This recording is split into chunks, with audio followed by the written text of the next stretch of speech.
안녕하세요. 오늘부터 저희 아이아타 항공위험물 강의를 맡게 된 장지은입니다. 저랑 오늘부터 이제 항공위험물 관련된 강의를 수업을 진행을 할 건데요. 다소 어려운 부분이 있을 수도 있긴 하겠지만 잘 따라와 주셨으면 좋겠어요. 오늘 첫 강의 어떤 부분을 진행을 할 거냐면 저희가 항공위험물에 대한 일반 개요라고 하는 것을 수업을 진행을 할 건데요. 일단은 항공위험물이 뭔지에 대해서 알고 계셔야지만 해당되는 내용들에 대한 이해를 하실 수 있기 때문에 저희가 항공위험물이다 라고 하는 이 부분에 대한 내용을 간략하게 좀 설명을 먼저 드리고 관련된 규정에 대한 내용을 시작을 한번 해보도록 할게요. 저희가 위험물이다 라고 하는 것은 저희가 DG라고 해가지고요. Dangerous Goods Regulation 이라고 하는 위험물이라고 하는데 위험물에 관련된 정의는 저희가 다음 차시를 통해서 더 자세하게 설명을 드리겠지만 저희가 위험물이다 라고 하는 것은 해저드를 가지고 있는 저희 유해 위험성을 가지고 있는 그런 화물에 대해서 저희가 항공기라고 하는 운송수단에 탑재해서 물리적인 공간에 이동이 일어나는 그런 운송 서비스와 관련된 부분에 있어서 저희가 해저드라고 하는 아이를 가지고 있는 아이를 어떻게 하면 안전하게 운송할 수 있을까라고 하는 부분에 있어서 저희가 적용하는 규정이라고 하는 부분이 있는데 그 적용하고자 하는 이 규정 이 규정에 대해서 저희가 내용을 한번 배워보고자 하는 부분이에요. 즉, 유해성을 가지고 있는 아이를 저희가 안전하게 운송을 하기 위해서는 반드시 따라야 되는 규정이 있는데 그게 바로 위험물 취급 규정이라고 하는 Dangerous Goods Regulation이라고 하는 이 규정집에 대한 부분을 저희가 각 1차시부터 해서 하나하나 살펴보는 방식으로 진행을 할 거다라는 거 봐주시면 되고요. 저희가 오늘 할 부분은 뭐냐면 이 DGR이라고 하는 안전하게 위험물을 운송하는 부분에 있어서 적용하는 규정이라고 하는 DGR 규정의 일반 개요라고 하는 부분에 대한 내용을 살펴보실 거다라고 하는 거 봐주시면 되고요. 그 중에서 저희가 두 가지 포인트를 가지고 설명을 드릴 건데 그 중에 하나가 어떤 부분이냐라고 하게 되냐면 이 DGR이라고 하는 항공위험물 취급 규정 을 만들어지는 데 있어서 어떤 원칙에 근거해서 만들어졌는지에 대한 일반 원칙에 대한 부분을 좀 설명을 드릴 거고요. 그 다음에 이 DGR 규정이라고 하는 부분에 있어서 어떤 식으로 구성이 되어 있는지에 대한 부분을 또 살펴보실 거다라고 하는 거죠.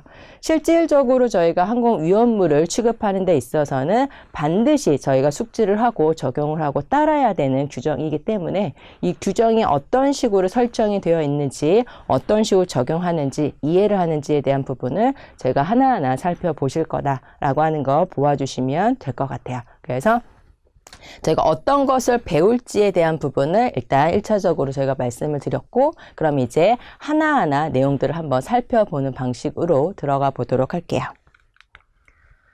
아까 말씀드렸지만 저희가 항공으로 위험물을 운송한다라고 하는 부분에 있어서는 그 위험물이라고 하는 것이 바로 유해 위험성을 가지고 있는 아이이기 때문에 이런 아이들을 어떻게 하면 안전하게 운송할 수 있을까라고 하는 부분에 있어서 반드시 따라야 되는 규정이 아까 DGR이라고 해서 위험물 취급 규정이다라고 했었는데 이 DGR 규정 관련된 부분에 있어서 어떤 식의 원칙으로 내용들이 수립되어 있는지를 살펴보실 거다 라고 하는 거죠. 그러면 저희가 이 DGR 규정이라고 하는 것은 저희가 만들어질 때 저희가 기본적으로 삼았던 원칙이라고 하는 게 크게 세 가지 포인트로 보아주실 수가 있다라고 하는 거죠. 그 중에 하나라고 하는 게 어떤 거냐라고 하게 되냐면 아까도 말씀드렸지만 유해 위험성을 가지고 있는 아이를 안전하게 운송을 하고자 하는 부분에 있어서 반드시 따라야 되는 규정이기 때문에 이 DGR이라고 하는 규정집이 만들어지는 부분에 있어서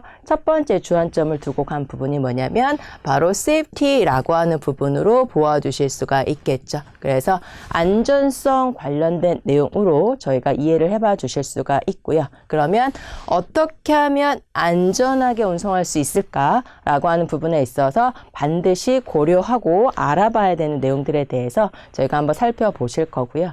그 다음에 또 하나가 뭐냐면 저희가 화물을 운송한다라고 하는 부분은 관여된 자들이 있잖아요. 그런 관여된 자들이 위험물을 어떻게 저희가 취급, 운송 등을 하는지에 대한 부분을 숙지하고 당연히 화물에 대한 취급, 운송을 해 주셔야지만 당연히 안전하게 운송을 할 수가 있겠죠. 그렇기 때문에 관여된 자들이 이런 관련된 규정에 대한 내용을 제대로 인지하고 화물에 대한 취급, 운송 등이 이루어져야 된다라고 하는 부분이에요. 그래서 그 관여된 자들을 제대로 당연히 훈련을 시켜야지만 안전하게 운송을 할 수 있다라고 하는 그 목적에 저희가 다다를 수가 있다라고 하는 거 봐주시면 되고요. 그래서 위험물 운송과 관여된 자들에 있어서 저희가 훈련이라고 하는 교육이라고 하는 부분도 되게 중요하게 다뤄지고 있는 그 원칙 중에 하나다라고 하는 것을 보아주실 수가 있고요.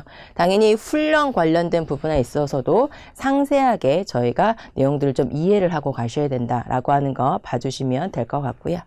네, 마지막 하나가 나오는 부분이 뭐냐면 바로 리포트 보고라고 하는 부분이에요. 그래서 리포트라고 하는 것은 저희가 화물을 운송을 하다 보면은 그 본의 아니게 저희가 사고가 발생이 되어지는 경우가 있어요. 그러면 그러한 사고들이 또는 준사고들이 저희가 재발되지 않도록, 즉 동일한 사고가 재발되지 않고 유사한 사고가 재발되지 않도록 당연히 여러 가지의 보안 대책들이 계속 업데이팅이 되어야 한다라고 하는 것을 보아주실 수가 있죠. 그러기 위해서는 사고나 준사고가 발생이 되어졌을 때 당연히 보고가 이루어져야 되는 부분이고, 그 보고에 근거해서 왜 사고가 났는지, 그다음에 그 사고의 원인을 파악하고 그거에 대한 부분에 있어서 보안 대책이 수립이 되고, 그런 보안 대책에 근거해서 규정에 또 삽입이 되어지면 당연히 향후 진행되는 동일한 또 유사한 화물들이 저희가 사고가 재발되지 않도록 방지하는 그런 효과가 또 일어날 수가 있는 부분이겠죠. 그래서 저희가 일반 원칙이다라고 하는 부분에 있어서 다루고자 하는 내용은 크게 이렇게 세 가지의 파트에 대한 내용으로 살펴주실 수가 있다라고 하는 거 봐주시면 될 것 같고요. 그 중에서 저희가 CFT라고 하는 부분을 조금 더 자세히 좀 설명을 드려보자라고 하게 되냐면, 저희가 아까 말씀드렸지만 위험물이라고 하는 것은 저희가 해저드를 가지고 있는 아이다라고 했어요. 그럼 이 해저드라고 하는 것은 뭐냐면 유해 위험성을 가지고 있다라는 거죠. 그래서 만약에 운송 과정 중에 누출이나 유출 등의 사고가 발생이 되어졌을 경우에 이 본래 가지고 있던 유해 위험성으로 인해서 저희가 인간의 생명이라든지 또는 자산 또 환경의 이런 부분에 있어서 유해 위험성을 가질 수 있기 때문에 당연히 이런 유해 위험성을 가지고 있는 아이를 안전하게 운송을 해야 된다라고 하는 개념인 거잖아요. 그러면 운송하고자 하는 물질이나 제품이 어떤 유해 위험성을 가지고 있는지에 대한 부분을 정확하게 인지를 하고 그런 위험성에 대한 정확한 판단을 통해서 저희가 안전하게 운송할 수 있는 방법에 대한 부분이 모색이 되어져야 되는 부분이기 때문에 제공되어지는 그 위험물이라고 하는 부분에 있어서 안전성하고 연결이 되어지는 부분에 있어서 가장 첫 번째로 주안점을 두셔야 되는 것은 뭐냐면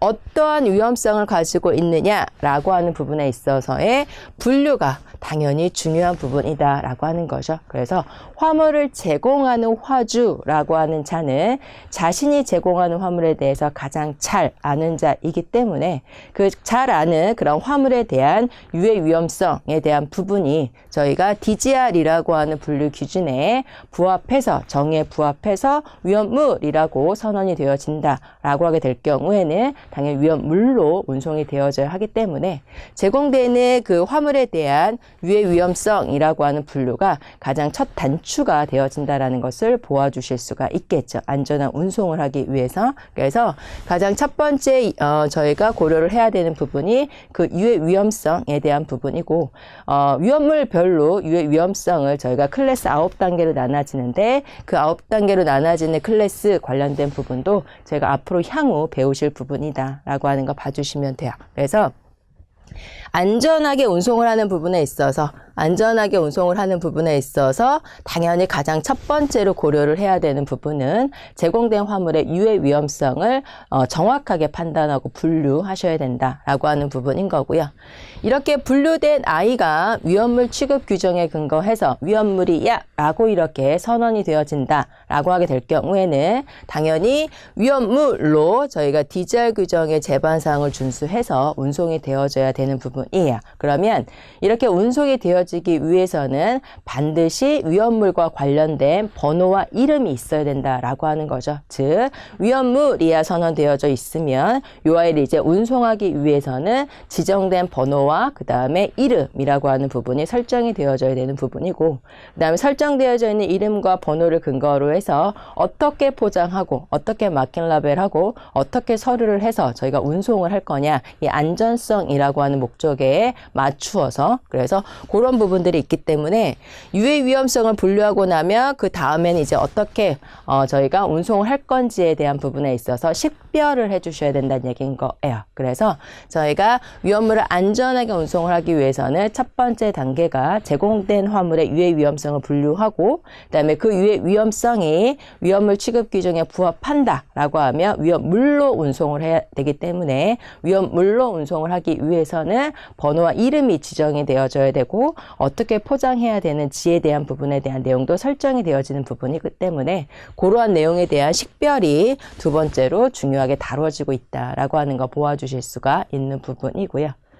그 다음에 또 나오는 내용이 뭐냐라고 하게 되냐면 저희가 위험물을 운송해야 되는 부분이잖아요. 그러면 일단 분류와 식별이 끝났어요. 그러면 그 다음 단계는 뭐냐라고 하게 되냐면 저희가 운송이다라고 하는 부분은 저희가 포장이라는 행위를 통해서 포장물에 대한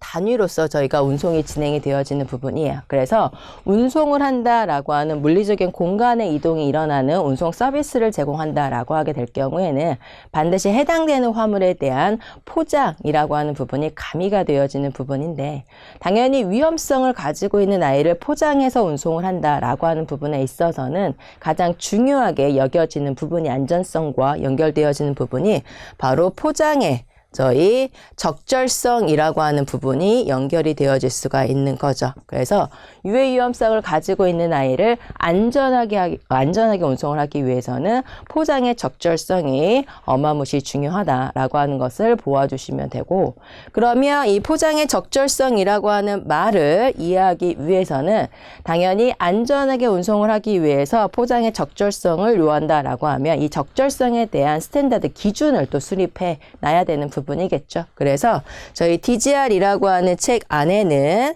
각각의 위험물별로 어떻게 하면 안전하게 운송할 수 있을까라고 하는 부분에 있어서 포장과 관련된 기준이 수립되어 있다라고 봐주시면 돼요. 그래서 저희가 포장 관련된 부분에 있어서의 어떻게 하면 안전하게 운송할 수 있을까라고 하는 부분에 있어서의 지침서가 언급되어져 있다라는 거죠. 그래서 각 위험물별로 이렇게 하면 이렇게 포장을 하게 되면 안전하게 운송을 할 수 있어 라고 하는 부분에 대한 각 위험물별로 포장 지침서라고 하는 패킹 인스트럭션이라고 하는 게 지정이 되어져 있어서요. 그 패킹 인스트럭션 안에는 어떻게 포장을 해야 해 라고 하는 부분과 그다음에 어떠한 포장 용기를 써야 돼 라고 하는 부분에 대한 내용들이 저희가 다루어지고 있다라는 거죠. 그래서 안전하게 운송을 하기 위해서는 포장의 적절성이 중요한 부분인 거고, 그 적절성에 대한 부분에 있어서 표준 기준이라고 하는 게 각 위험물별로 패킹 인스트럭션이라고 하는 포장 지침에 언급되어져 있다라고 하는 거 살펴주실 수가 있어요. 그래서 이 포장의 적절성이라고 하는 부분, 완결성이라고 하는 부분에 대한 표준 기준이 언급되어져 있다라는 거 살펴주실 수가 있고요.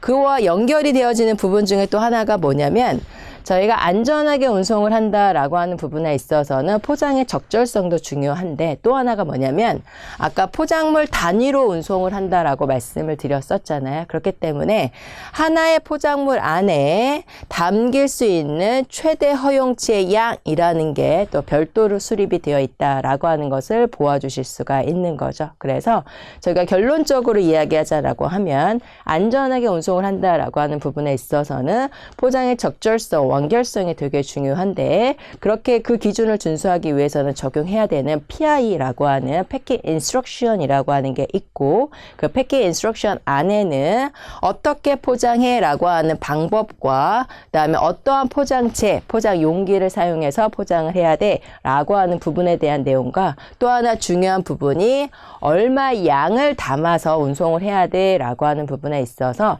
맥시멈 넷 퀀터티라고 하는 이 포장물 단위당의 기준이 또 수립되어 있다라고 하는 거죠. 그래서 요 기준을 준수하셔야지만 저희가 안전하게 운송을 할 수가 있다라고 하는 것을 보아주실 수가 있는 거고 이 규정은 당연히 엄격하게 저희가 위험물 운송하는 데 있어서 반영을 하셔야 된다라고 하는 거 살펴주실 수가 있어요. 그래서 이렇게 포장과 관련된 부분에 대한 내용을 살펴보셨으면 이제 하나의 패키지 단위가 되어진 거잖아요. 하나의 포장물 단위가 되어진 건데 그럼 이 아이를 이제 물리적인 공간의 이동이 일어나려면 수많은 운송과 관련된 자들의 터치가 이루어지게 될 건데 당연히 포장물 겉면상에 이 안에는 위험물이 들어가 있어요 라는 것을 인지를 하고 저희가 화물에 대한 처리 취급이 이루어지셔야 되는 부분이기 때문에 위험물 운송과 관련된 부분에 있어서 안전성과 연결되어지는 부분이 포장한 후에 포장물 겉면상에 어떤 위험물이 들어가 있어요, 어떤 위험성을 가지고 있는 위험물이 들어가 있어요 라는 것을 인지할 수 있는 당연히 마킹과 레이블링이 표기가 되어져 있어야 된다, 부착이 되어져 있어야 된다라고 하는 것을 살펴주실 수가 있다라는 거죠. 특히 이 마킹과 레이블링 관련된 부분은 저희가 위험물을 안전하게 운송하는 데 있어서 각 주체들 간에 서로 간에 의사소통을 하는 하나의 수단이기 때문에 정확하게 규정에 대한 내용이 반영이 되어 있어야 된다라고 하는 거 살펴주실 수가 있는 부분이에요. 그다음에 마지막으로 또 나오는 부분이 안전성과 연결되어지는 부분이 서류 작성이라고 하는 건데 저희가 화물이다라고 하는 거, 화물이다라고 하는 부분에 있어서 는 반드시 저희가 서류라고 하는 아이가 따라간다라고 봐주시면 돼요. 그래서 저희가 무역계약에 근거해서 종속계약으로 운송계약이라는 게 수립이 되어지고 그 운송계약의 증거 서류로서 발행이 되어지는 게 바로 에어웨이빌, 항공운송으로 진행이 되어질 때 바로 에어웨이빌이다라고 하는 것을 보아주실 수가 있는 거죠. 그래서 화물로 진행이 되어진다라고 할 때는 반드시 에어웨이빌이라고 하는 저희 화물 운송장 이라고 하는 부분이 발행이 되어지셔야 되는 거니까 당연히 이 에어웨이빌 관련된 부분에 있어서 위험물이 나갈 때 어떤 내용의 정보가 추가적으로 기술이 되어져야 되는지에 대한 부분이 언급되어지는 거고요. 또 하나 들어가는 부분이 어떤 내용이냐라고 하게 되냐면 위험물 관련된 부분에 있어서 당연히 주된 내용들, 즉 위험물 관련된 내용에 대한 상세 내용들이 기재되어 있는 서류들이 당연히 또 제시가 되어져야 되는 부분이죠. 어떤 위험물, 어떤 위험성을 가지고 있는 아이, 어떻게 포장을 했는지, 얼마의 양을 담았는지 등등에 대한 위험물에 대한 상세 정보가 들어가 있는 화주의 위험물 신고서라고 하는 게 위험물 운송 시 반드시 또 제공이 되어져야 되는 부분이거든요. 그래서 서류 관련된 부분에 있어서는 추후 배우시게 되겠지만 이 화주의 위험물 신고서라고 하는 DGD라고 하는 서류도 반드시 작성해서 운송인한테 제공을 해주셔야 되는 부분이기 때문에 이 서류와 관련된 부분에 있어서는 당연히 에어웨이빌이라고 하는 부분과 화주의 위험물 신고서라고 하는 이 부분에 대한 내용에 관여된 내용의 규정을 또 준수하셔야 된다라고 하는 부분이에요. 그래서 저희가 위험물 운송과 관련된 부분에 있어서 안전하게 위험물을 운송한다라고 하는 부분에 있어서는 단 하나의 조건을 준수한다는 게 아니라 전반적인 안전과 관련된 부분에 있어서 DGR상에서 언급되고 있는 내용들에 대한 내용들을 하나하나 순차적으로 순서적으로 다 적용을 해서 진행을 해주셔야 된다라고 하는 것을 보아주실 수가 있는 거죠. 그래서 위험물을 운송 의뢰하고자 하는 화주 같은 경우에는 자신이 제공하고 있는 화물에 대한 정확한 위험성에 대한 부분을 분류하시고 그 다음에 식별하시고 그 다음에 포장하신 후에 그 다음에 마킹과 라벨, 서류까지 작성을 해 주셔서 운송인한테 제공을 해 주셔야 되는 거고, 운송인은 당연히 해당되는 화물을 접수한다라고 했을 때 DGR 규정의 제반사항을 준수해서 제공된 화물이 안전하게 운송을 할 수 있는 부분에 있어서 충족해야 되는 기준들이기 때문에 그런 조건들을 충족했는지를 확인하고 접수한다라는 개념인 거죠. 그래서 다 연결되어진 하나의 프로세스다라고 하는 것을 보아주시면 되는 부분이에요. 그래서 이렇게 저희가 안전성과 관련된 부분을 설명을 드렸고요. 그 다음에 이제 아까 얘기했던 것처럼 훈련이라고 하는 부분이 언급되어지는 거죠. 그래서 훈련이라고 하는 부분에 대한 내용이 저희가 관여된 자, 운송에 관여된 자들은 당연히 어떤 게 위험물이고 그런 위험물이 또 제시되어졌을 때 저희가 이런 준수해야 되는 규정들의 제반사항을 준수했는지 등에 대한 부분을 또 확인할 수 있을 정도의 당연히 그러한 습득된 그러한 지식들을 가지고 있어야 되는 부분이겠죠. 그래야지 안전하게 운송할 수가 있다라고 하는 부분이니까. 그래서 그런 내용들이 주된 원칙으로 일반 원칙에 다루어지고 있다라고 봐주시면 되고, 네, 마지막 나오는 게 바로 이제 사고와 준사고가 발생이 되어졌을 때 보고 시스템이 당연히 제공이 되어져야 되는 부분인 거고요. 그거에 따라서 동일한 또는 유사한 사고의 재발이 이루어지는 부분이겠죠. 그래서 위험물 취급 규정의 일반 원칙, General Philosophy라고 하는 부분에 있어서는 저희가 궁극적인 목적은 해저들을 가지고 있는 아이를 안전하게 운송하는 부분에 있어서 전반적으로 저희가 따라서 준수해야 되는 내용들을 저희가 규정화시켜서 담고 있고 그것들에 대한 내용을 저희가 이해를 하고 숙지를 하고 실질적으로 적용을 해주셔야 된다라고 하는 거 봐주시면 될 것 같아요. 그래서 이 장황한 내용들을 아까 세 가지의 타이틀로 해가지고 저희가 safety, 그 다음 training, 그 다음에 리포트라고 하는 개념으로 설명을 드렸으니까 그 내용에 대한 부분의 연결 포인트들을 이해하시고 가시면 될 것 같아요. 그래서 일반 원칙에 대한 설명은 여기까지 진행하는 걸로 하도록 하고요. 이제 그 다음에 나오는 부분이 뭐냐라고 하게 되냐면 저희 DGR 관련된 부분에 있어서 아까 DGR이라고 하는 것은 아까 말씀을 드렸지만 위험물을 안전하게 운송하는 부분에 있어서 준수 따라야 되는 규정이다라고 하는 것을 말씀을 드렸던 부분이잖아요. 그래서 항공으로 운송 시 저희가 따라야 되는 규정이라고 하는 건데 이 DGR이라는 규정은 어떤 식으로 구성이 되어 있느냐라고 봐주시게 되면 총 10개의 섹션과 그 다음에 어펜딕스로 저희가 구성이 되어져 있다라고 하는 것을 보아주시면 돼요. 그래서 총 10개의 섹션과 어펜딕스로 구성이 되어 있는데 이 10개의 섹션이라고 하는 부분에 대한 내용을 저희가 좀 하나하나 좀 살펴보자라고 하는 거죠. 왜냐하면 저희가 개별적인 내용들을 들어가기 전에 전체적인 좀 숲을 그려놓고 저희가 개별적인 항목에 대한 내용을 들어가시는 게 이해를 하시는 게 훨씬 더 수월하시다라고 하는 거 보아주실 수가 있고요. 그 다음에 아까 일반 원칙에서도 말씀을 드렸지만 안전하게 위험물을 운송한다라고 하는 부분에 있어서는 이 DGR이라고 하는 목차에서 언급되어져 있는 각 섹션들에 대한 내용을 저희가 유기적으로 연결해서 저희가 종합적으로 적용을 해 주셔야 되는 부분이거든요. 그래서 요 컨텐츠를 통해서 어떤 식으로 내용에 대한 구성이 있는지를 저희가 일단 좀 살펴보고 요 내용이 이제 저희가 끝난다라고 하게 되면 다음 첫 시부터는 각각 하나하나에 대한 섹션에 대한 세부적인 내용들을 꼭 알고 가셔야 되는 내용들을 좀 다루어 보겠다라고 하는 거 봐주시면 될 것 같아요. 그러면 10개의 섹션 중에 처음에 나오는 섹션은 뭐냐라고 하게 되면은 저희가 applicability라고 이야기를 해요. 그래서 적용이라고 하는데 이 섹션 1에서 주로 다루는 내용은 어떤 내용이냐 바로 보시게 되면 중요하게 다뤄지는 부분이 첫 번째가 위험물에 대한 정의가 언급되어져 있는 거죠. 그래서 definition of dangerous goods라고 해서 어떤 아이가 위험물이고 그렇게 선언된 아이를 위험물 취급 규정을 적용하겠다라고 하는 개념인 거거든요. 그래서 위험물 취급 규정이라고 하는 것은 위험물 에 적용되는 규정이라고 하는 부분이기 때문에 어떤 아이가 위험물인지에 대한 부분을 정확하게 판단을 해주셔야지만 적용하는 규정을 대입을 시켜주실 수가 있다라는 거겠죠. 그래서 위험물에 대한 정의가 제일 처음에 언급되어져 있는 거 보아주실 수가 있는 거고요. 그 다음에 이제 저희 섹션 1에서 중요하게 또 다루어지는 내용 중에 하나가 뭐냐면 저희가 항공 위험물이 운송이 되어질 때 반드시 따라야 되는 규정이 DGR이라고 하는 규정인데 이 DGR 규정을 따르지 않았다라고 하게 되냐면 저희가 법적인 제재를 받는다라고 이야기를 해요. 그러면 그 법적인 레걸 페널티를 받는다라고 이야기를 하는데 그 레걸 페널티를 받는다라고 했을 때 그 법적인 근거 라고 하는 부분에 대한 내용이 다루어지는 거겠죠. 그래서 법적인 제재를 받을 수 있는 그 근거, 베이시스에 대한 부분이 여기 언급되어진다라고 하는 거 봐주시면 되고, 그 다음에 누구에게 적용이 되어지는지, 누가 이 DGR 규정을 적용해야 되는지 그 대상에 대한 부분들도 저희 섹션 1 applicability에서 다루고 있다라고 하는 거 살펴주실 수가 있는 부분이에요.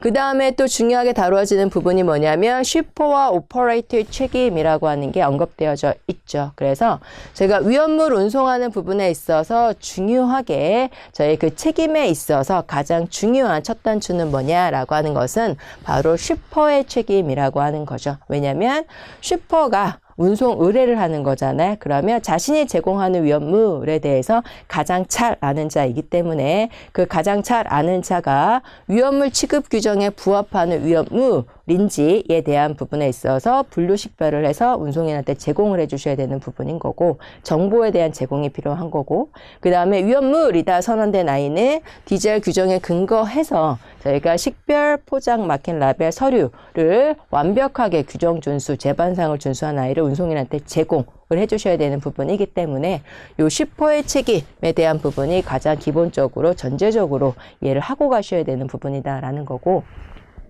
이렇게 DGR 규정상의 제반사항을 준수해서 제공된 위험물을 이제 실질적으로 운송을 하기 위해서는 당연히 운송인이 해당되는 화물을 접수하셔야 되는 부분이잖아요. 그러면 접수, 그다음에 보관, 탑재, 점검 등에 대한 부분이 바로 저희 오퍼레이터에 대한 책임으로 또 보아주실 수가 있겠죠. 그래서 쉬퍼의 책임의 범위는 어떻게 되는지, 오퍼레이터의 책임 범위는 어떻게 되는지라고 하는 부분에 대한 기본적인 개념을 알고 가셔야 되기 때문에 저희가 섹션 1에서 관련된 내용을 다루고 있다라고 하는 거 봐주시면 되고 그 다음에 또 하나가 바로 섹션 1에서 다루고 있는 게 바로 교육이라고 하는 부분이죠. 그래서 위험물 운송과 관여된 자들은 당연히 DGR이라는 규정에 대한 부분을 이해를 하셔야지만 안전하게 위험물 운송하는 데 있어서 수립된 규정에 대한 내용을 반영해서 당연히 위험물에 대한 운송이 이루어져야 되는 부분이잖아요. 그러니까 관여된 자들에 대한 교육이 필요한 거고 그 교육이라고 하는 부분도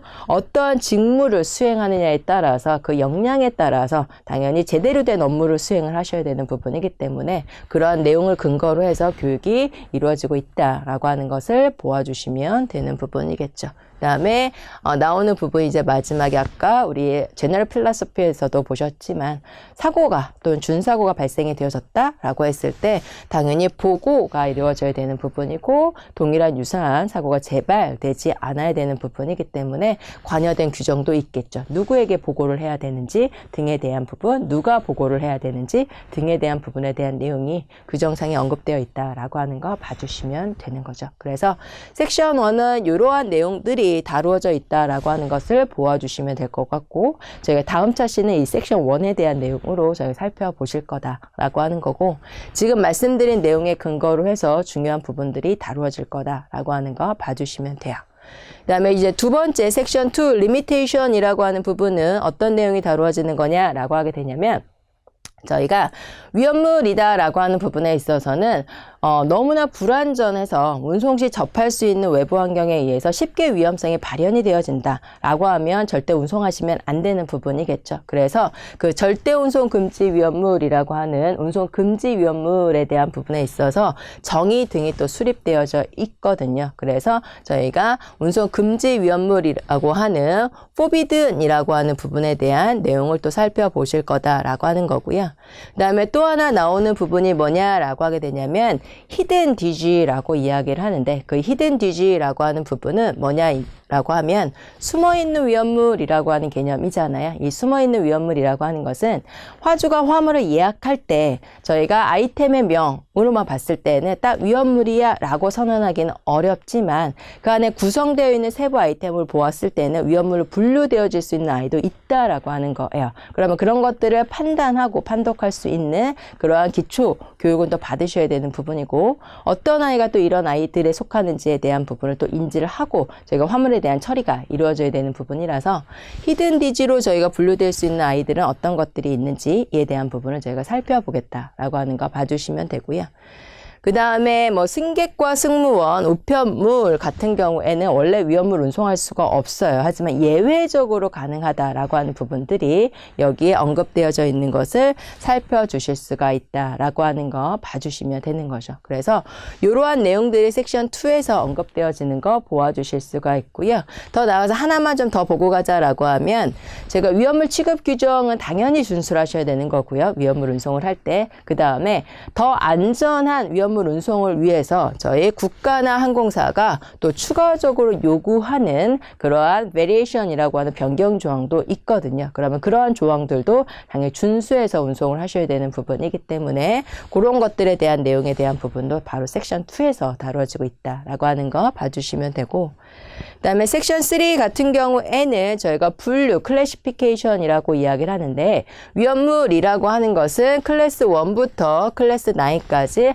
9개의 클래스로 구분이 되어지거든요. 그런데 이 클래스로 구분되어지는 위험물에 있어서 저희가 어떠한 분류 원칙을 가지고 있는지 각 클래스별로 그 분류되는 기준에 대한 부분을 저희가 좀 세부적으로 나중에 내용을 한번 살펴볼 거다라는 거죠. 그래서 섹션 3 같은 경우에는 위험물이라고 하는 아이는 총 9개의 클래스로 분류가 되어지는데, 그 9개의 클래스, 각각의 클래스별로 적용하는 분류 기준, 분류 원칙이라고 하는 것은 무엇이냐라고 하는 부분에 대한 부분은 저희가 섹션 3를 통해서 살펴보시겠다라는 거고요.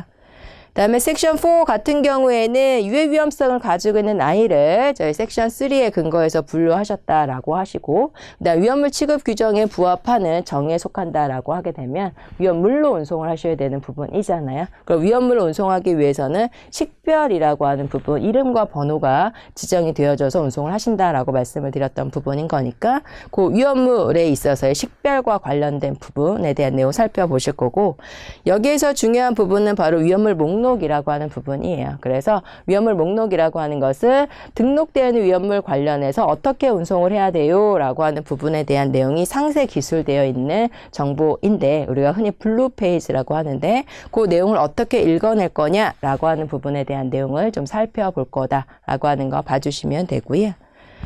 그 다음에 저희가 식별을 하고 나면 이제 안전하게 운송을 하기 위해서는 패킹을 하셔야 된다고 했었잖아요. 그리고 각 위험물별로 준수해야 되는 포장 지침이라고 하는 게 있다라고 했고, 그 포장 지침 안에는 어떻게 포장해, 어떠한 포장 용기를 사용해, 얼마 양을 담아 라고 하는 부분에 대한 상세 내용들이 들어가 있다라고 했고, 그런 내용들을 준수해서 운송을 해 주셔야 한다라고 했었던 부분이잖아요. 그래서 그런 것들에 대한 내용이 바로 섹션 5에 언급되어 있다. 패킹이라고 하는 타이틀로. 그래서 이런 식으로 내용을 보아주실 수가 있고요.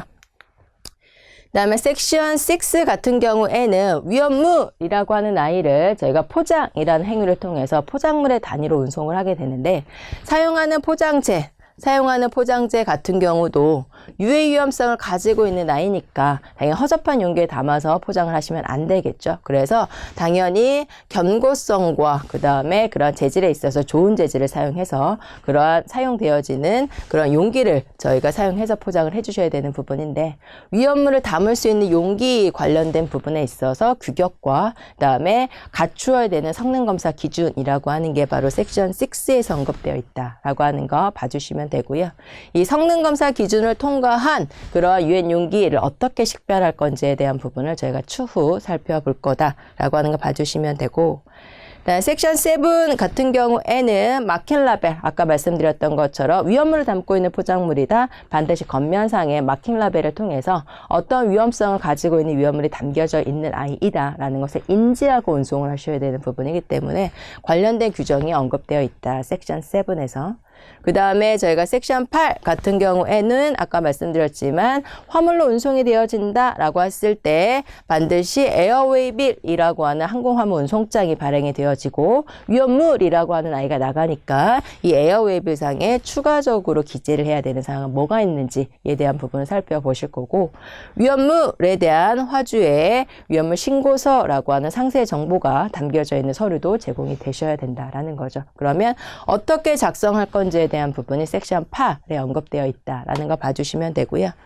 요 섹션 8까지가 바로 누구의 책임사항이냐? 바로 쉬퍼의 책임사항이라고 하는 거죠. 그래서 화물을 제공하는 화주의 책임사항이 섹션 8까지 언급되어져 있는 걸 보아주시면 되고, 이 섹션 9이라고 하는 부분이 바로 오퍼레이터의 책임에 대한 부분의 규정이 언급되어져 있는데, 화주가 제시한 위험물을 어떻게 접수하고 보관하고 탑재하고 등에 대한 부분에 있어서 따라야 되는 규정에 대한 부분이 섹션 9 핸들링 부분에 남아있다라고 하는 거 봐주시면 될 것 같고요.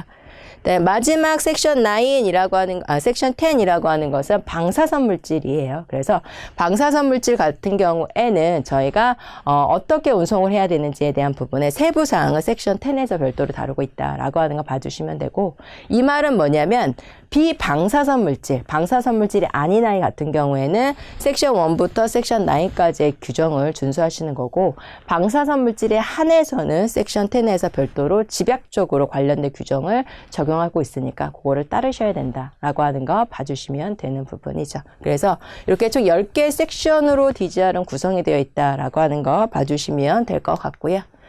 그 다음에 어펜딕스라고 해서 A부터 언급되어져 있는데, 이거는 간단하게만 좀 살펴보시게 되면 글로서리라고 하는 것은 용어 해설, 용어 사전이라고 봐주시면 돼요. 그래서 DGR 규정을 이해하는 데 있어서 저희가 적용하는 그러한 정의 부분에 대한 내용이 어펜딕스 A 글로서리에 언급되어 있고요. 그 다음에 어펜딕스 B 같은 경우에는 노멘클레처라고 해서 저희가 DGR을 이해하는 데 있어서 축약어라든지 또는 심벌이라든지 코드라고 하는 부분을 이 어펜딕스 B를 통해서 저희가 확인해 보실 수가 있다라고 하는 거 봐주시면 되고, 어펜디스 C는 저희가 분류할 때 조금 더 자세히 살펴보실 건데, 저희가 그 디비전 4.1의 자기반응성 물질이나 5.1 유기가산화물 같은 경우에는 매우 불완전한 물질이에요. 그래서 운송을 할 수 있는 아이들을 별도로 저희가 목록화 시켜놓은 게 있는데, 그게 어펜디스 C에서 다루고 있다라는 거고, 요거는 저희가 섹션 3 클래시피케이션이라고 하는 것을 배우실 때 다시 한번 말씀을 드리겠다라고 하는 거 살펴주시면 될 것 같아요. 그다음에 어펜딕스 D는 주무관청이라고 해서 항공위험물을 담당하는 각 국가의 주무관청이 어디인지에 대한 부분에 상세 정보가 들어가 있다라는 거 봐주시면 될 것 같다라는 거고요. 그다음에 어펜딕스 E 같은 경우에는 저희가 위험물을 담는 포장 용기 관련된 부분에 있어서 그 포장 용기라고 하는 것은 적용하는 기술 기준과 성능 검사 기준이라고 하는 게 있는데, 그러한 적용하는 기술 기준과 성능 검사의 기준을 당연히 테스트하는 지정된 검사 기관이라고 하는 부분이 각 국가별로 어디다라고 하는 게 설정이 되어 있다라고 하는 거 보아주시면 될 것 같고요. 그다음에 어펜딕스 F부터 H 같은 경우에 참고로 보아주시면 될 것 같고요. 그래서 어펜딕스는 이런 식으로 저희가 A부터 H까지 언급되어져 있는 거 살펴주시면 될 것 같다라는 거예요. 그 다음에 저희가 디젤 규정을 이해하는 부분에 있어서 심벌과 관련된 부분, 아까 저희가 어펜딕스 저희가 B 라고 하는 부분의 노멘클레처라고 해가지고 저희가 규정을 이해하는 데 있어서 심벌, 축약어, 코드라고 하는 것은 요 B라고 하는 어펜딕스에서 확인해 보실 수 있는데, 그 중에서 심벌 관련된 부분이 제가 몇 가지 예시를 좀 가지고 왔어요. 그 중에 2가지 정도만 좀 살펴보자 라고 하게 되냐면, 요 네모박스, 어떤 아이템이나 어떤 규정 앞에 네모박스가 있다라고 하는 것은 저희가 전년도에는 없던 규정, 없던 아이템이 올해 새로 들어왔어요 라고 하는 이런 뉴 아이템이 추가가 되었어요 라고 하는 부분에 대한 내용으로 이해를 해주시면 되고, 세모라고 하는 표시가 있다라고 하면 전년도에는 있던 규정은 맞는데 이게 이런 식으로 바뀌었어요 라고 하는 change에 대한 내용이에요. 그래서 규정에 대한 변경이 있었다라고 하면 그 규정 앞에 이런 세모 표시가 있다라고 하는 거 살펴주시면 될 것 같아요. 그래서 이런 식으로 저희가 심벌에 대한 부분은 어펜딕스 B라고 하는 노멘클레처 nomenclature라고 하는 디젤 규정 안에서 저희가 상세하게 설명이 되어져 있으니까 참고로 보아주실 수가 있다라고 하는 거 봐주시면 되고, 그중에 두 가지 설명을 드렸으니까 나머지 내용은 읽어보셔도 충분하게 이해를 하실 수 있는 거라. 그리고 이러한 세부적인 내용들에 대한 내용은 저희가 수업하는 과정 중에 설명을 드릴 거라서요. 일단 이런 것들이 있다라는 정도만 봐주시면 될 것 같아요. 그 다음에 이제 보시는 내용이 마지막으로 보실 내용이 어떤 거냐라고 하게 되냐면, 저희가 IATA가 발간하는 위험물 취급 규정이라고 하는 부분은 저희가 연간 베이스로 저희가 만들어진다라고 하는 것을 봐주시면 돼요. 그래서 애뉴얼 베이스로 만들어지는 부분이기 때문에 적용하는 규정은 1월 1일부터 12월 31일까지 1년 단위로 업데이팅이 되어진다라고 하는 거 보아주시면 될 것 같고요. 영어판으로 만들어져 있는데 저희가 번역본으로 총 6개의 언어 버전도 있다라고 하는 거 봐주시면 되고, 그 다음에 영어판과 그 다음에 다른 언어 버전에 만약에 충돌이, 내용의 해석이 동일한 규정인데 내용의 해석이 만약에 충돌이 되어진다라고 할 때는 항상 영어판이 우선 적용이 되어진다 라고 하는 것도 보아주실 수가 있는 부분이겠죠. 그래서 오늘 첫 시간인데 항공위험물 관련된 부분에 있어서 저희가 개별적인 나무에 대한 내용을 보기보다는 전체적인 숲을 그려본다라고 해서 일반 원칙과 그 다음에 구성에 대한 부분을 좀 살펴봤어요. 그래서 다음 차시부터는 좀 세부적인 내용으로서 하나하나 들어가는 걸로 하도록 할게요. 그래서 오늘 저희가 첫 시간을 수업 들어주셔서 감사하고요. 그럼 저는 다음 시간에 또 찾아뵙는 걸로 하도록 하겠습니다. 오늘도 수고 많으셨습니다.